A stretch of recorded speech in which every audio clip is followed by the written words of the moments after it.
Good morning, everybody, or good afternoon, or good evening, or good night, depending on what time you're watching this. It is Monday, April 10th, 2023. It is 8:07 in the morning.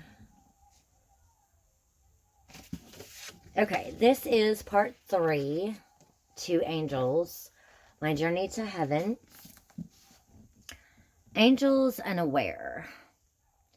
After my trip to heaven, I marveled at how many times in my life I must have been surrounded by angels and hadn't known it. How often had I been teeing off on the same golf greens as an angel, or sitting next to an angel at a hockey game? Strangers who look and act as normal as can be. So many people have asked me about what my angels were like, and some have even told me their own stories of encountering angels here on Earth. I picked several of these stories to share with you, hoping and praying you'll be as captivated, inspired, and encouraged as I was with them. Janet's angel. Janet was the kind of lady people didn't even see. Awkwardly lacking in social graces, Janet seemed to be about as unimportant a person as she could possibly imagine. A worker on the assembly line of a cookie factory.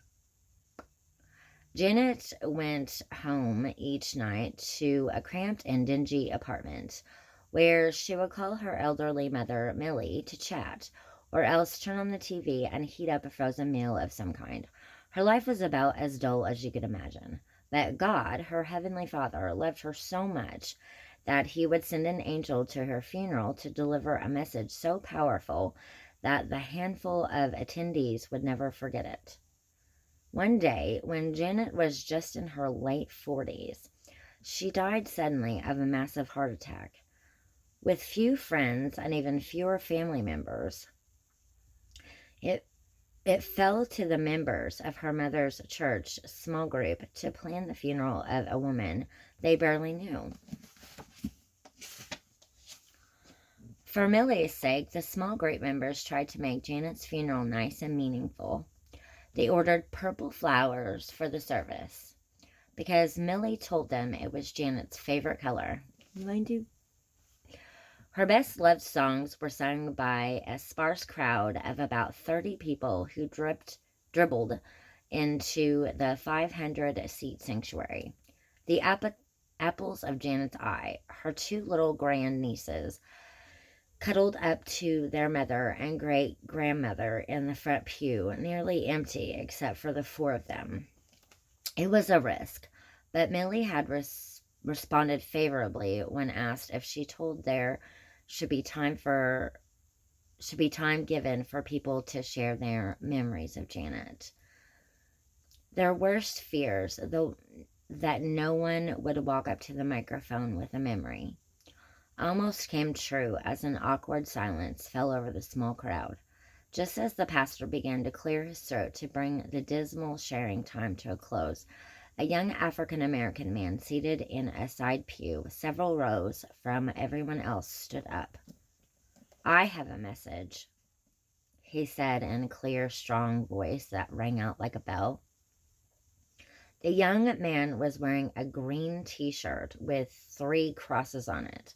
With deep conviction, he began to read from Hebrews 12, starting in verse 22. "But you have come to Mount Zion, to the heavenly Jerusalem, the city of the living God. You have come to thousands upon thousands of angels in joyful assembly, to the church of the firstborn whose names are written in heaven. You have come to God, the judge of all men, to the spirits of righteous men made perfect." Verses 22 and 23, New International Version 84. The man with the crosses on his shirt continued to read the passage with perfect clarity and a resounding authoritative tone. Janet's family stared at him. They had never laid eyes on him before, and they were fairly sure Janet had neither. The pastor and head elder began to trade glances with each other.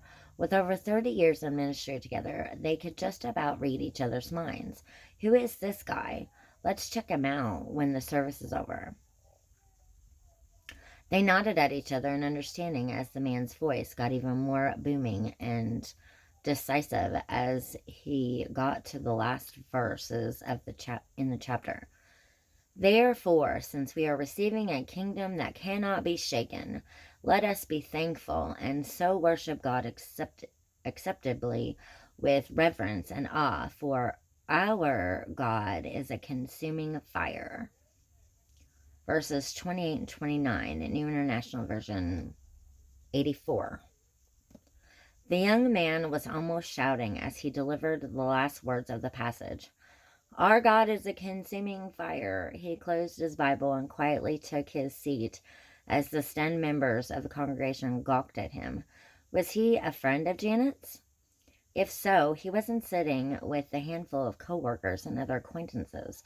Several curious attendees made a mental note to meet the mysterious man after the service was done, and they turned their attention to the front of the pastor's sermon.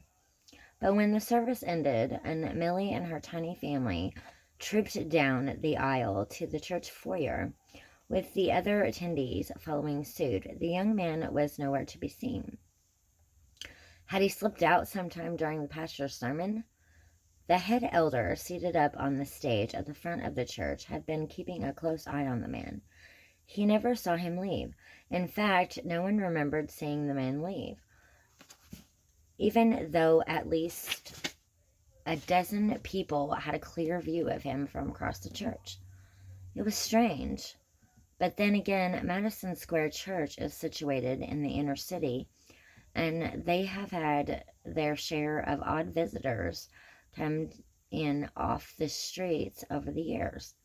Besides, there was Janet's family to comfort, a funeral lunch to partake of. Most people forgot about it for the time being, but the pastor or the head elder, both of them knew very well that this stranger was unlike any they had ever received in all their years of ministry. He was clearly sober, tidy, if oddly dressed for a funeral, and completely in command of his speech and delivery. It was as if he had a message to deliver, a message on behalf of someone else. Our God is a consuming fire. How bold and commanding his voice had been as he read those words from Hebrews 12. The pastor stole away to a quiet room and opened his Bible to Hebrews 12, rereading the passage the visitor had delivered so compellingly. What an unlikely message to be delivered at a funeral, especially for a funeral of one as meek and mild as Janet. Yet somehow the pastor and everyone gathered there felt the fiery missive was oddly fitting. The takeaway seemed to be that Janet may have lived a quiet life, nearly unnoticeable to all but a few loved ones. Yet she believed in the God of consuming fire and was with him now in heaven. Her choice to believe in this God had been brash and daring, everything she seemed not to be, and it meant that Janet had now joined thousands upon thousands of angels in joyful assembly. Speaking of angels, the pastor's suspicion was growing. How had the eagle-eyed head elder, who never missed a single thing, missed the young man's leaving the sanctuary? For that matter, how had everyone missed his leaving? The pastor read every word of the Hebrews passage carefully, praying for wisdom to receive the message in the way God had intended. He came to where the young man had stopped, and instead of ending there, he decided to keep reading, hoping to gain some context for the passage. A chill ran up his spine as the pastor took in the very next passage following the stranger's reading. Keep on loving each other as brothers. Do not forget to entertain strangers, for by so doing, some people have entertained angels without knowing it. Hebrews chapter 13, verses 1 and 2, New International Version 84. Though there was no proof this stranger was an angel, there never is, by the way, the pastor felt a wave of gratitude wash over him. He felt sure that he and the small crowd of mourners at the funeral had entertained an angel without knowing it. They had been reminded by this heavenly messenger in no uncertain terms of God's overwhelming, all-consuming holiness. And no one who attended the humble funeral of lonely, unimportant Janet ever thought about her in the same way again. Nor did they forget that they had been visited by an angel in a green t-shirt. Okay, so that's all for part 3, 2 angels. Thank you for watching.